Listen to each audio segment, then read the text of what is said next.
More Beetles have been made than any other car, almost 21 million over the last 52 years, and they're still being built today. It was Hitler who fostered the car's early development. Bypassing the existing German car industry, he chose Ferdinand Porsche to develop one of his designs for a cheap car into the Volkswagen. The engine was rear-mounted with air cooling and horizontally opposed cylinders, and at the front end the torsion bar suspension kept the wheels vertical over the bumps. But only Jeep versions were made during the war, and it was left to the British Army to start car production. Initially, for military use, it was only in 1947 that private deliveries started. And this car, JLT 420, was the first to find its way unofficially into Britain. This 1947 Volkswagen Beetle is virtually identical to the car I learned to drive on. As a teenager in the army just after the war, I had the chance to get behind the wheel, the left-hand drive wheel, of one of the first products off the line at Wolfsburg. And I have to tell you, if you learn to drive on a car with a crash gearbox, minimal power, cable brakes and tail-happy handling, you learn well. Inside the Beetle, you quickly realize just what a clever design it is as a people carrier. Up front here, there's plenty of space for two adults, even very good headroom, even though the space in the back is pretty cramped. Driving the car, the things you notice are the large diameter steering wheel, the very funny pedals sprouting up out of the floor, and the minimal instrumentation. And I think probably most of all, the very small rear window, so that you can't really see what's going on behind you. Early cars came in for criticism, particularly concerning noise, difficult gears, and poor brakes. But the faults were cured, and by 1950, 100,000 had been sold. Of course, the Beetle wasn't only the car of the 40s. It's actually been important in most decades since. In the 50s, it was the first imported car to succeed in America. The engine's reliability gave it highway cruising ability. In the 60s, it became the alternative car for those rebelling against chrome, power, and conspicuous consumption. Most beach buggies were Beetle-based. By the 70s, the Beetle was being sold in over 140 countries and assembled in places as distant as the Philippines and Brazil. In the 80s, although far fewer are made, enthusiasm for Beetles, as shown by this rally of fanatics in Henley, is stronger than ever. With so many enthusiasts lovingly caring for Beetles, the car can never die. If this one's lasted 40 years, the latest models will be going well into the 21st century.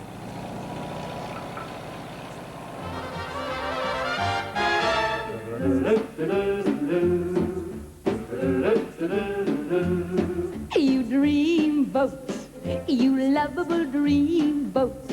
The kisses you gave me set my dreams afloat. Back in 1955, when the RAF were using proper aeroplanes like this beautiful Pembroke for VIPs and communications, there was a sensation at the Paris Motor Show. The sensation was the launch of the DS19 Citroën. The looks of the car alone stunned the motoring world. It was the first time aerodynamics had played such a part in the design of a car. Remember, at that time, we were driving around in Austin, Somersets, and the looks of the DS19, the shark profile, the goddess, as it was called, really took the motoring world by storm. From the ground up, it was completely different. It used new materials and new methods. Michelin designed a new tyre for it, the steel-braced X. It was the first time a fiberglass panel had been used in the roof of a mass-production car. And it wasn't just the skin of the car. Underneath, the mechanics were revolutionary as well. Citroën had used hydraulic power to control the steering, the brakes, the gear change, and the clutch. And they also used it for the suspension. A hydraulic accumulator charged spheres, and it made the suspension rise and float across bumps. It set new standards for road holding and ride comfort in the industry. On the road in this 1950s DS, the first thing that strikes you is the ride. The car pumps itself up and it just floats across any surface in a way no car in the 50s could equal. And indeed, it's almost up to 1980s standard. The power steering chirrups and chirps away to itself and the suspension sighs and moans. It's a car that's essentially alive the whole time as you're driving along. The launch euphoria of the DS was not to last. The first cars suffered from terrible problems: collapsed suspension, gear change failure, loss of hydraulics, broken drive shafts and useless starters. Allied to that, the first cars went to special customers who were bitterly disappointed. None of the dealers could fix them and there were no workshop manuals. But the problems were overcome, and by the end of production, over 1.5 million of these classics had been built.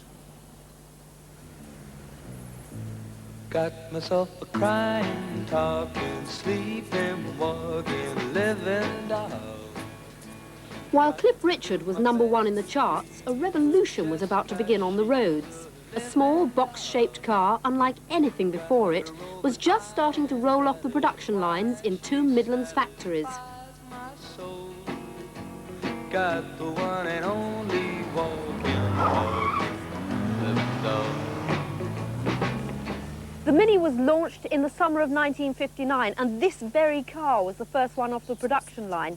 But it wasn't an instant success. Sales were very slow at first, and it wasn't until the arrival of 1960 that people began to realise what a brilliant concept it was, such a big package in such a tiny car.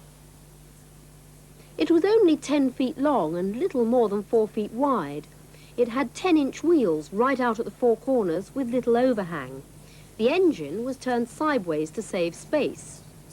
This was the car that popularised front-wheel drive. It was the first mass-production British car to have it. That gave good road holding and also saved space with no transmission tunnel. Rubber independent suspension was used front and rear for an absorbent ride. The design allowed space for 4 adults to travel inside, and yet the car weighed only 1,300 pounds once the square body completed the package.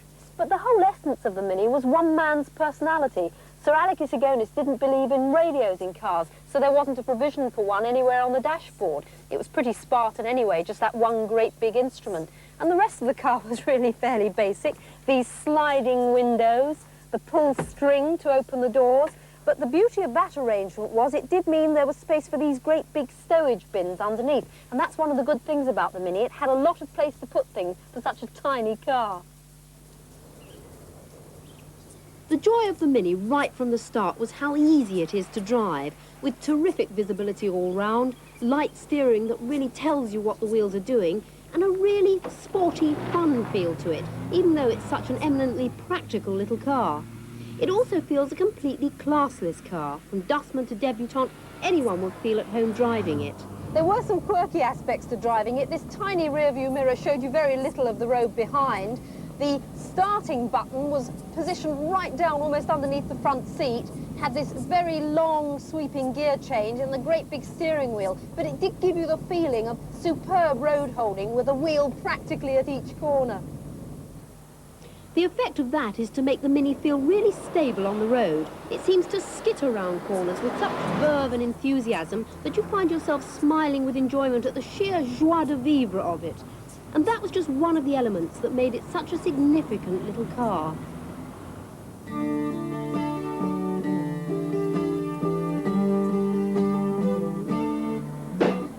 Wake up, Maggie, I think I got something to say to you. The car of the 70s is the Alfa Sud, from a decade that saw the rise of a new breed of performance car, the hot hatchback. But cars like the Golf GTI and the Escort XR3 came after the Alfa Sud. Originally, though, the Sud was neither a hatchback, nor was it particularly hot, so why should it be chosen? The real reason is that for a car of this size, the handling was superb. People had grown used to the Mini cornering as if it was on rails, but they didn't expect that sort of road holding out of a car the size of the Allegros or the Citroën GSs. The motoring press, they all raved about the road holding capabilities of the new Alfa Sud. Autocar said it was the best front-wheel drive car yet, and they even went as far as to suggest that other manufacturers got hold of the Alfa Sud as soon as possible to see just how to do the job properly. And lo and behold, 3 years later, Volkswagen came up with the Golf, which was to prove the car to beat in the future. So what was so good about the Alfa Sud handling? well, the very positive turn-in, belts with a rack and pinion steering, provided very stable coring with limited body roll, and it was sure-footed all the way. Now we're probably used to this sort of handling, but at that time it set the standards for the future.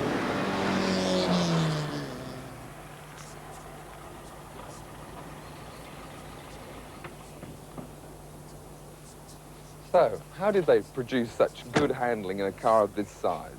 Well, they started by building a brand new flat four-cylinder engine and mounting it ahead of the centre line of the front wheels. That meant that the engine could be mounted very low in the chassis, thus providing a very low centre of gravity, which is always thought to provide increased road holding. There was conventional McPherson strut front suspension, and unlike the Mini, there was a beam axle across the rear of the car, firmly located, and also providing a certain amount of rear wheel steering, if you like, almost thought of as a modern concept, but something which rid the car of some of the inherent front wheel drive understeer. So nothing very innovative, everything had been sort of done before, and yet the geometry was very good and the suspension generated excellent cornering forces.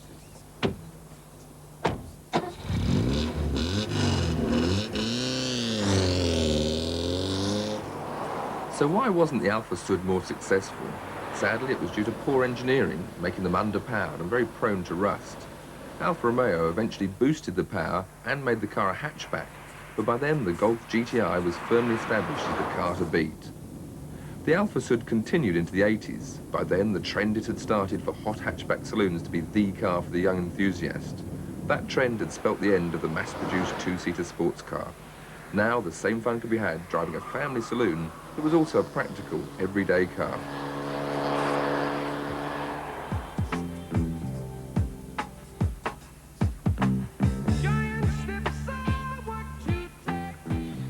When it was launched in 1980, the Quattro took the motoring world by storm. It was turbocharged, and so it had a stunning performance, but more importantly, it had four-wheel drive. In fact, it was the first saloon car to go into general production to offer a reliable and relatively inexpensive four-wheel drive system.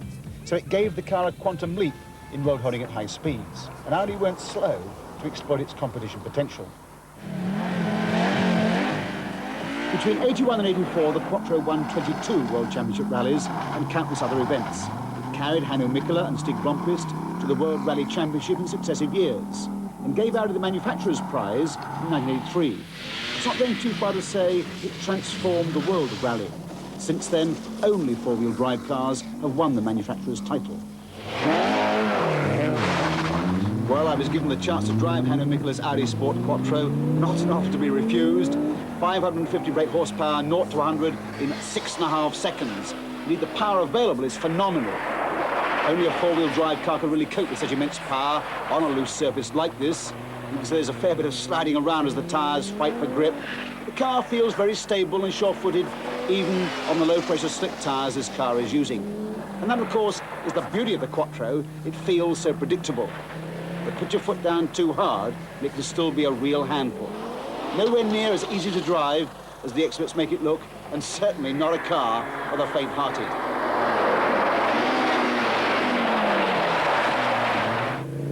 Until the advent of the Quattro, four-wheel drive was largely confined to military and farming vehicles and the like, vehicles in which performance wasn't a major factor. What Audi did with their brilliantly simple design was to make four-wheel drive available to the average road car, because it forced other manufacturers to rethink what they were doing, and there aren't many now that don't offer four-wheel drive for the normal family saloon. Well, that was our selection on Top Gear of the cars of the decade. No doubt a little controversial, perhaps not to everyone's liking. But what about the 90s? Well, I think if I were forced to decide now, I know exactly what I would go for.